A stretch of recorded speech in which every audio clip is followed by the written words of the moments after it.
بسم اللہ الرحمن الرحیم وتعتبر فی الصنائع صنعتوں میں اعتبار کیا جائے گا. صنعتوں میں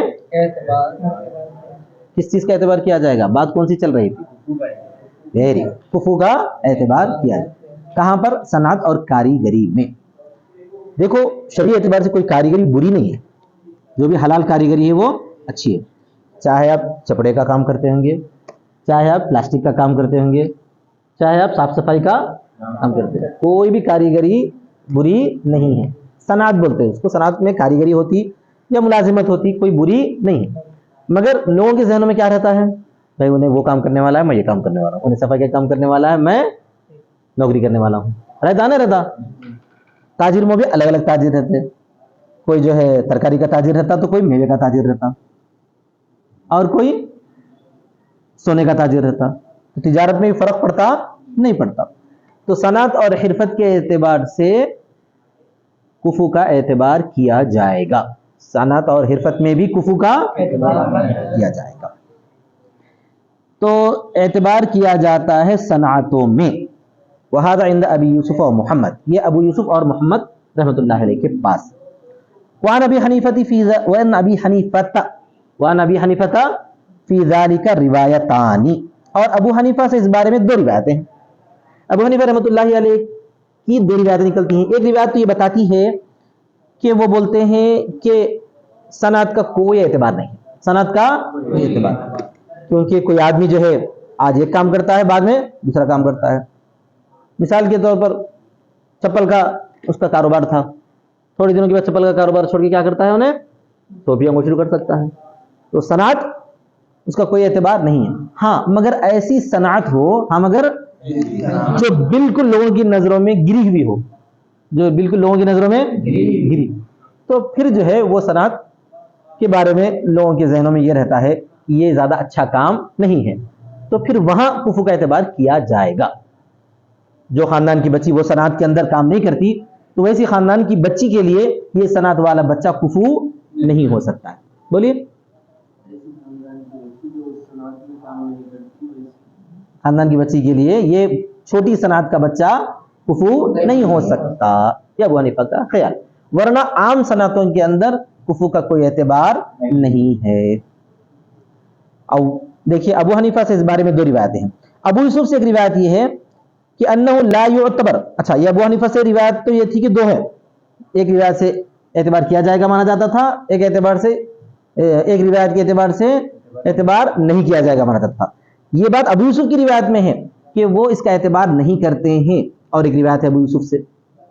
الگ الگ سے جتنی منہ اتنی زبانیں بولتے ہیں اس کو کیا بولتے ہیں؟ ابو یوسف اور محمد کے پاس پہلی بات تو یہ ہے کہ صنعت کا اعتبار کیا جائے گا. ابو حنیفہ سے دو روایت ہیں. ابو یوسف سے اور ایک روایت ہے کہ اس کا اعتبار نہیں کیا جائے گا. الا ان یفحش، مگر یہ کہ وہ صنعت بہت زیادہ فحش ہو. فحش یعنی بری، ایسی صنعت جو بالکل فحش ہو. کل حجام والحائک، جیسا کہ حجام اور جولاہا. جولائی، حجام بولے تو پچھنا لگانے والا. آج کل کے اعتبار سے کیا ہے؟ حجامہ بولتے ہیں نا. وہ زمانے میں ایک بری صنعت تھی.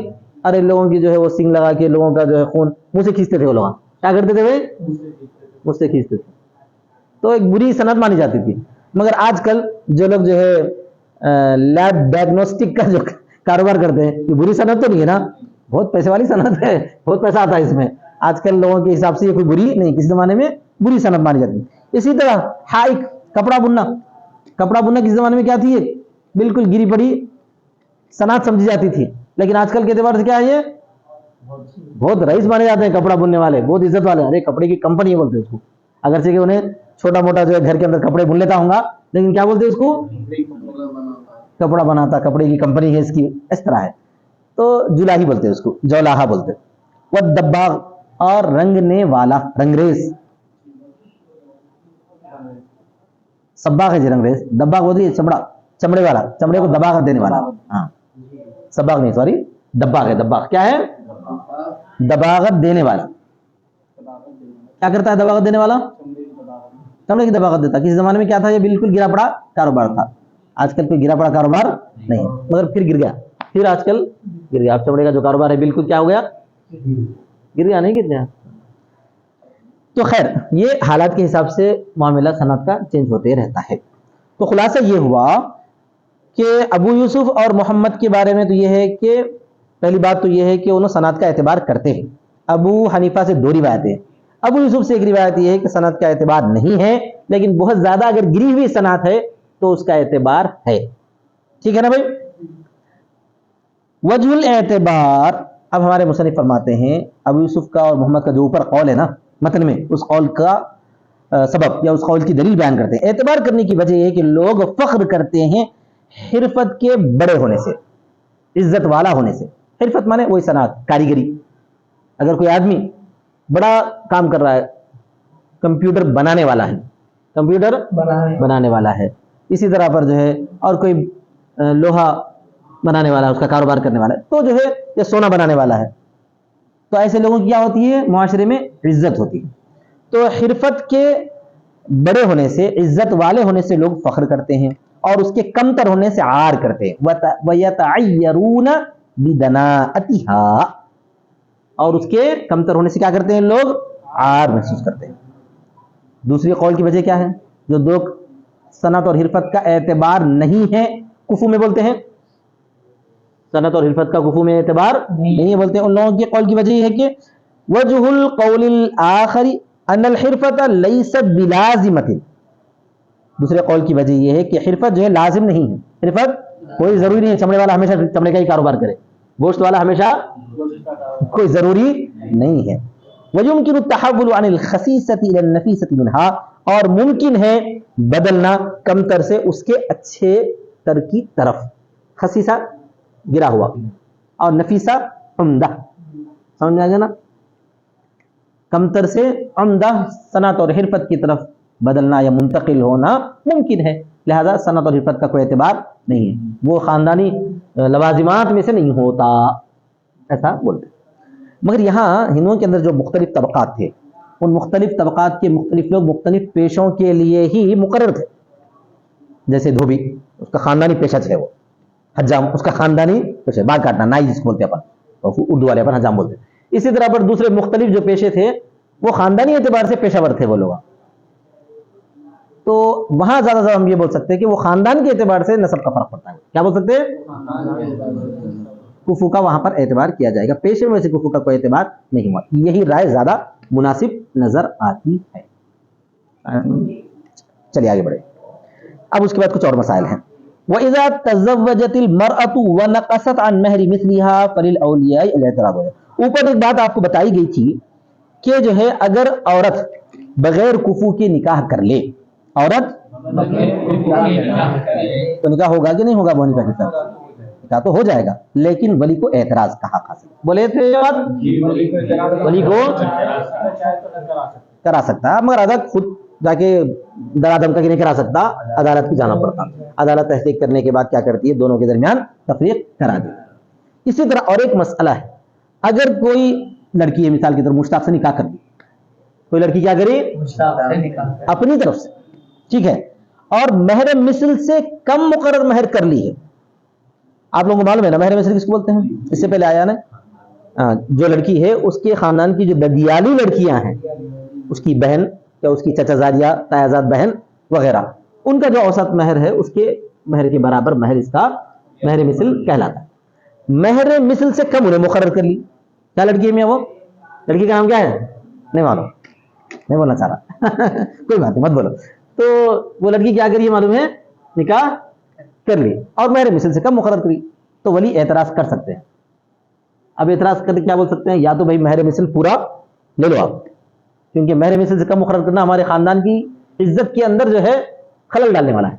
ہمارے خاندان کی عزت اس میں کیا ہو جاتی ہے, مار کھا جاتی ہے. سمجھ میں آ گیا نا سب. تو آپ مہر مثل یا تو کیا کرو, پورا لو, یا پھر اگر نہیں دے سکتے مشتاق میں مہر مثل پورا تو تفریق. سمجھ میں آ گیا. اس طرح پر اعتراض کا حق ولی کو حاصل ہے, وہی بتاتے ہیں. وَإِذَا تَزَوَّجَتِ الْمَرْأَةُ, مطلب یہاں یہ ہوتا ہے کہ جس طرح پر غیر کفو میں نکاح کرنے کی وجہ سے ولی کو اعتراض کا حق حاصل ہوگا, اسی طرح مہر مثل کم مقرر کرنے کی وجہ سے بھی ولی کو اعتراض کا حق. اور جب عورت نے شادی کی وَنَقَصَتْ عَنْ مَهْرِ مِثْلِهَا، اور اس کے مہر مثل سے اس نے کم کیا، نیچے لکھا ہوا ہے بِمَا لَا يَتَغَابَرُ النَّاسُ فِيهِ، یعنی اتنا کم کیا جتنا کہ لوگ آپس میں ایک دوسرے کو کمی زیادتی نہیں کرتے. تغابن کا مطلب ہے ایک دوسرے کو تھوڑا بہت دھوکہ دے لینا، ایک دوسرے کو تھوڑا بہت. جیسے ٹماٹر ہے آج کل کیا قیمت چل رہی؟ 140 چل رہا، کوئی جو ہے اور ایک دوسرے کو بڑھا کے 150 میں بھی دے دیتا. سمجھ میں آ گیا نا؟ اس کو بولتے ہیں تغابن ناس، جو لوگ آپس میں تھوڑا تھوڑا ایک دوسرے کو نقصان پہنچا لیتے ہیں، ایک دوسرے کو نقصان پہنچا لیتے ہیں، اس کو بولتے ہیں تغابن ناس. اب مثال کے طور پر جو ہے اس لڑکی کے خاندان کا مہر تھا 1000 درہم، یا آج کل کے روپوں کے حساب سے دیکھا گیا تو 50,000 روپے سمجھو. کیا سمجھو؟ 50 کی جگہ پہ انہیں جو ہے 45 مقرر کر لی تو چل سکتا ہے. 48-45 مقرر کر لی تو وہ 50 کے بجائے انہیں 10,000 مقرر کری، 10,000 ہی مقرر کری. 1000 درہم کے بجائے جو ہے 2000 درہم مقرر کر لی. اچھا تو نہیں ہونے والا ہے نا؟ اتنا جو ہے خاندان کی عزت میں فرق پڑ جاتا ہے. ارے ہمارے گھرانے کی بچی اتنے کم ہے میں اس کا اتنا معیار گھٹ گیا اتنا معیار گر گیا، اس طرح پر شکایت ہوتی نہیں ہوتی؟ وہ بتانا چاہتے ہیں. ہاں اتنا ہوا ہے کہ عام طور پر تھوڑا بہت جو ہے اونچ نیچ ہو سکتی ہے، 50 کی جگہ 48-45 وغیرہ یہ چل سکتا ہے. اور جب عورت نے شادی کی اور کم کیا اس کا مہر مثل تو اولیاء کو اعتراض ہے اس پر. عند ابی حنیفہ، ابو حنیفہ کا قول ہے حتی یتم لها مہر مثلها او یفارقها. وہی بات یہاں تک کہ انہیں کیا کرنا، مشتاق میں اس کو پورا مہر دے دینا، ان کے خاندان کا جو مہر تھا، یا پھر تفریق کرا دینے. بول سکتا ہے میں نے دے سکتا، پہلے طے کر لیے کر لی، ہو گیا 10,000 روپے مقرر ہو گیا 50 کی جگہ بھی کتنا 10، 5 گنا کم، جتنا ہو گیا. بچی راضی، شوہر راضی، بیوی راضی تو کیا راضی تو ہمارا ہم آپس میں طے کر لیے، تم کو کیا اعتراض. اگر ایسا بول دیتے ہیں تو جو ہے پھر قاضی صاحب کے درمیان میں، قاضی صاحب کے دربار میں کیا کرتے ہیں، اعتراض کر کے معاملے کو پیش کر کے قاضی صاحب تحقیق کرتے، دیکھو بھائی پورا دے دو مہر، ان کے خاندان کی عزت کا مسئلہ ہے. انہوں بولے نہیں بھائی، تو قاضی صاحب بولتے ٹھیک ہے پھر چھوڑ دو بچی. کیا بولتے ہیں قاضی صاحب جو ہے نیابت کر کے تفریق کرا دیتے یہاں تک کہ اس کا پورا ہو اس کا مہر مثل، یا اس کو جدا کر دے.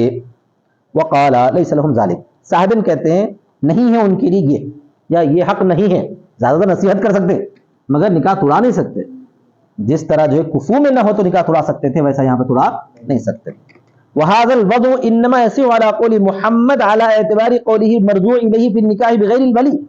یہ مسئلے کی وضع اسی وقت ہو سکتی ہے، یعنی یہ مسئلہ امام محمد کے مطابق اسی وقت صحیح ہو سکتا ہے جبکہ امام محمد یہ مان کر چلیں کہ ولی کے بغیر نکاح ہو سکتا ہے. ولی کے بغیر یعنی امام محمد کا ایک پرانا قول ہے، انہوں کہتے ہیں کہ ولی کے بغیر نکاح نہیں ہو سکتا. تو اس اعتبار سے دیکھا گیا تو یہ مسئلہ پیدا نہیں ہوتا نا، ہوتا کیا اس کا نکاح نہیں ہو بولتا ہے محمد اس کا. تو یہاں مسئلے کو جو رکھا گیا ہے، محمد کا قول بھی، ابو یوسف کا تو قول ہے، محمد کا قول بھی یہی ہے جو مسئلے کو رکھا گیا ہے، وہ اس بنیاد پر ہے کہ امام محمد نے اپنے قول سے رجوع کر لیا ہے. بولو،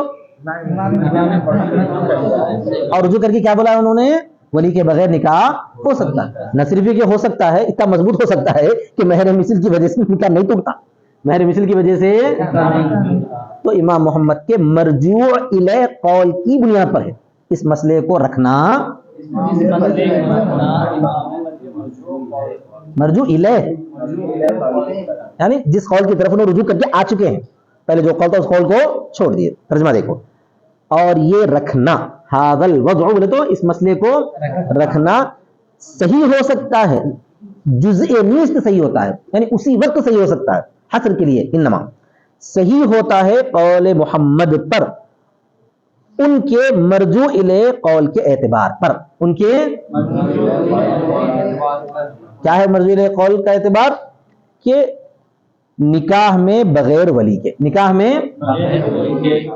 بغیر ولی کے نکاح ہو سکتا ہے، یہ مرجوع الیہ قول ہے ان کا. ٹھیک ہے، وقد صح ذلك، اور یہ بات صحیح ہے، یہ بات صحیح، یعنی امام محمد نے اپنے قول کو رجوع کر کے اس بات کو تسلیم کر لیا. وهذه شہادت صادقۃ علیہ، اور یہ چیز اس پر شہادت صادقہ ہے، یعنی امام محمد نے اپنے قول سے رجوع کر کے ابو حنیفہ کا قول اختیار کر لیا ہے، یہ مسئلہ اس پر سچی گواہی دے رہا ہے. بولیے، اب دلائل تو پیش کرنا پڑے گا. ابو حنیفہ کیا بولتے ہیں؟ ابو حنیفہ کیا بولتے ہیں؟ دلیل کا مطلب یہ ہوتا ہے یہاں پر کہ ابو حنیفہ رحمۃ اللہ علیہ کے حساب سے کیا ہے وہ اگر مہر مثل سے کم کر دیا گیا ہے تو ولی کو نکاح توڑوانے کا حق حاصل ہے. اور صاحبین یہ بولتے ہیں کہ مہر مثل سے کم کر دیا گیا ہے تو ولی کو نکاح توڑوانے کا حق حاصل نہیں. دیکھیے صاحبین کی دلیل لہما انما زاد على العشرة حقها ومن اسقط حقه لا يعترض عليه كما بعد التسمیہ. صاحبین یہ کہتے ہیں کہ بھئی کم سے کم مہر کی مقدار ہے 10 درہم. حدیث کے مطابق حناف کا قول کیا ہے؟ لا عشرة نہیں لا مہر اقل من 10 دراہم. لا مہر کوئی مہر نہیں ہے 10 درہم سے کم. ٹھیک ہے. تو اس حساب سے 10 درہم تو یہ شریعت کا حق ہے, اس سے کم تو کوئی مقرر نہیں کر سکتے. 10 درہم کے بعد والا جتنا حق ہے وہ پورا کس کا ہے؟ بچی کا حق ہے. انہیں جتنا چاہو تو مقرر کر سکتے. 10 درہم کے بعد جتنا بھی ہے بچی کا حق ہے, انہیں جتنا چاہو تا مقرر کر سکتے. اس میں ولی کا کوئی چکر نہیں. یہ ایسے ہی ہوا جیسا کہ مہر مقرر ہونے کے بعد بیوی چاہے تو لے سکتی, چاہے تو نہیں لے سکتی, کم کر سکتی. جیسے مان لو رحمت اللہ میاں شادی کرے, کتنے میں شادی کرے؟ 50,000 روپے میں مہر مقرر کرے شادی کرے. شادی ہو جانے کے بعد بولے دیکھو میں طالب علم, میں ایک دکان میں کام کرتا تھا, وہ نوکری بھی چلے گی, اب تو میں زیادہ مہر نہیں دے سکتا, 10,000 دے سکتا. بھی بولی ٹھیک ہے وہ بہن کی کیا ضرورت ہے, میں تو خیر مقرر کری تھی, 10,000 دے دو. تو اس کو بولتے ہیں حد, کم کرنا. مقرر ہونے کے بعد کیا کرنا؟ کم کرنا. تو کوئی اعتراض ہے کیا کسی کو؟ کوئی اعتراض نہیں, انہیں پورا معاف کر دیتے, کوئی اعتراض نہیں. تو مقرر ہونے کے بعد جس طرح کم کرنے کا بچی کو اختیار ہے, اسی طرح مقرر کرنے کا بھی اختیار ہے. آپ بولیں گے 10 درہم سے کم کا بھی کر سکتے کیا؟ نہیں کر سکتے, کیونکہ وہاں 10 درہم شریعت کا حق ہے. بولو 10 سے اوپر جتنا ہے وہ پورا کس کا حق ہے؟ بچی کا. انہیں جتنا چاہو کر سکتی. ولی کو کیوں اعتراض؟ پھوپھو کے بارے میں تھا کیونکہ اس کے خاندان کی شرافت کا مسئلہ تھا. مہر کے بارے میں کوئی خاندان شرافت کا معاملہ نہیں ہے. آ رہا سمجھ میں؟ نہیں آ رہا. تو لہما دلیل تو بہت اچھی ہے. جو کچھ زیادہ ہے 10 پر وہ اس کا حق ہے, وہ اس کا. ومن اسقط حقه لا يعترض عليه, اور جو اپنا حق ساقط کرے تو اس پر اعتراض نہیں کیا جائے گا. انہیں اپنا حق ساقط کر دی, اعتراض کر سکتے کیا اس پر؟ نہیں کر سکتے. ٹھیک ہے بھائی. کما بعد تسمیہ, جیسا کہ تسمیہ کے بعد, جیسا کہ مقرر کرنے کے بعد کا مطلب ہے کہ جیسا مہر مقرر کر دیے, مقرر کرنے کے بعد کمی زیادتی کرنا چاہتا کر سکتی, نہیں کر سکتی. انہیں کمی کر سکتی, زیادتی کون کر سکتا؟ شوہر کر سکتا. اب جیسے اسی کو الٹا کر لو تھوڑی دیر کے لیے, اسی کو الٹا کر دو تھوڑی دیر. رحمت اللہ میاں بولے کہ میری بیوی بہت اچھی ہے, 50 کی جگہ پہ میں 60 دوں گا, ایسے بھی بہت آگے. نہیں دے سکتے کیا؟ دے سکتے. نہیں کیوں دے رہا ہو کہ مار دے کوئی. ٹھیک ہے. ولی ابی حنیفہ تھا, امام ابو حنیفہ کی دلیل دوسری ہے. ابو حنیفہ فرماتے ہیں یہ بات آپ کی صحیح ہے, جو کچھ زیادہ ہے وہ بچی کا حق ہے, لیکن وہاں پر جو ہے خاندان کا بھی حق آ جاتا. خاندان کا بھی حق آ جاتا. کیا ہے وہ حق؟ کہ خاندان میں بچی کا مہر زیادہ ہونے پر فخر کیا جاتا ہے اور مہر کم ہونے پر ان کے لیے عار اور شرم والی بات ہوتی ہے. تو اگر ایک بڑے خاندان کی بچی, جس خاندان میں مہر 50,000 روپے مقرر ہوتا تھا, وہ بچی جا کے جو ہے مشتاق جیسے غریب آدمی سے کتنے میں کر لی بھائی؟ 10,000 میں کر لی, تو خاندان کی عزت مار کھا جاتی نہیں؟ کھا جاتی, کھا جاتی. تو اسی وجہ سے خاندان کی شرافت کا اعتبار کیا گیا ہے. وہ سارا کیا تمہارا نام لے دو, خوشی ہے خری. اچھا ٹھیک ہے. ابو حنیفہ کی دلیل ہے کہ ولی, اولیاء کی جمع ہے ولی, ولی فخر کرتے ہیں مہروں کے مہنگے ہونے سے, بغلاء المہور ويتعيرون بنقصانها, اور عار کرتے ہیں یعنی شرم محسوس کرتے ہیں اس کے کم ہونے پر, مہر کے زیادہ ہونے پر, مہنگے ہونے پر, زیادہ ہونے پر فخر کرتے ہیں, اور مہر کم ہونے پر کیا کرتے ہیں؟ عار. چنانچہ مہر مقرر کرتے وقت میں کتنا دیتے نہیں تو انہیں دیکھتے, کتنا مقرر کرتے وہ دیکھتے. اس سے پہلے کہ میں واقعہ بولا نا, کیا ہے خالی لکھا دینے کا چل رہا آج کل. ارے دینا کس کو ہے؟ لکھاؤ لکھاؤ, جتنا لکھاؤ, دینا کس کو ہے, ایسا چل رہا. حالانکہ ویسا نہیں ہونا ہے. فاشبہ الکفاء, یہ کفو کے مشابہ ہے. یہ بھی کہیں کی مشابہ ہو گیا. کفو میں جس طرح بچی جو ہے چھوٹے خاندان میں گئے تو خاندان والوں کو عزت کے اندر فرق پڑتا ہے, مہر میں بھی کم مہر مقرر گئے تو بھی خاندان والوں کو فرق پڑتا ہے. بخلاف الابراء بعد التسمیہ, برخلاف مقرر کرنے کے بعد بری کرنے کے. برخلاف انہوں مثال میں کیا لیے تھے؟ زیادہ مہر جو ہے بچی کا حق ہے, جتنا چاہو تو مقرر کر سکتی, کم مقرر کر سکتی. ایسے ہی جیسا کہ جو ہے مقرر کرنے کے بعد معاف کر دے یا کم کر دے, اس میں کوئی جو ہے کسی کو شکایت نہیں ہوتی, تو اس کا معاملہ اس کا معاملہ الگ ہے. مقرر جب کر دیا جاتا ہے تو وہ خاندان کی عزت آ جاتی. مقرر جب کر دیا گیا ہے تو اس کے بعد انہیں کتنا لی کتنا معاف کری کوئی بھی نہیں دیکھتا. کوئی دیکھتے کیا؟ یہ سب لوگ جتنے نکاح میں بیٹھے ہوئے تھے پورے آگے دیکھتے دیے ہیں مہر بول کے, کوئی نہیں دیکھتا. تو مقرر کرنے کا معاملہ الگ ہے, بعد میں بری کرنے کا معاملہ الگ ہے. تو کفو کے مشابہ ہے، برخلاف بری کرنے کے مقرر کرنے کے بعد، تسمیہ بری مقرر کرنے کے بعد، لأنه لا يتعیر به، اس لیے کہ وہاں پر اس کو عار نہیں سمجھا جاتا ہے، پر وہاں پر عار سمجھا جانا، شرم سمجھا جانا، سمجھ میں آ گیا نا؟ تو بہرحال آج کے سبق کا خلاصہ یہی ہے کہ جو ہے اگر کوئی عورت اپنی طرف سے نکاح کر کے مہر مثل سے کم مقرر کرتی ہے تو ولی کو اعتراض کا حق حاصل ہے. پھر ولی کی ذمہ داری، پھر وہ شوہر کی ذمہ داری ہے کہ یا تو اس کو مہر مثل پورا کرنا، اگر نہیں کر سکتا تو پھر ولی کو حق حاصل ہے کہ تفریق کرا دے. وآخر دعوانا الحمدللہ رب العالمین.